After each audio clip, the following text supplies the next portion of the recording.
تقعدون تدرين احب قعدات اهلنا يا يمه. شوفت الام عازتها عازم بس القبر ما ينطق جازم. صارت جفوفك على اللوح اللوح اللوح. قبلت خشمات الجنازة مشكورة يا يمه على هذا التوديع. من الساحة التحرير صار التشييع. مشكورة يا يمه على هذا التوديع. من الساحة التحرير صار التشييع.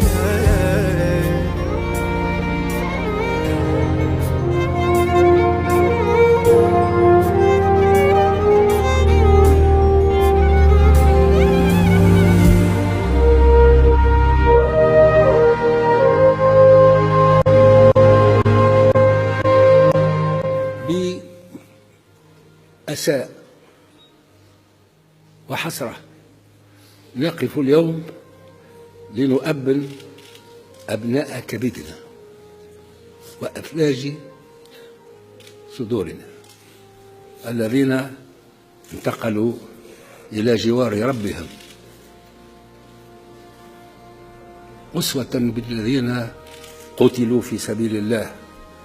لا تحسبنهم أموات بل أحياء عند ربهم يرزقون.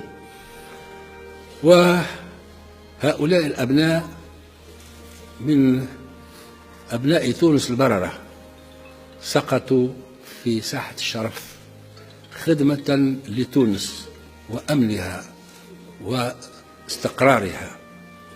أنا أعرف أغلبهم شخصيا ومنهم من يحفظ في الأمن والأمر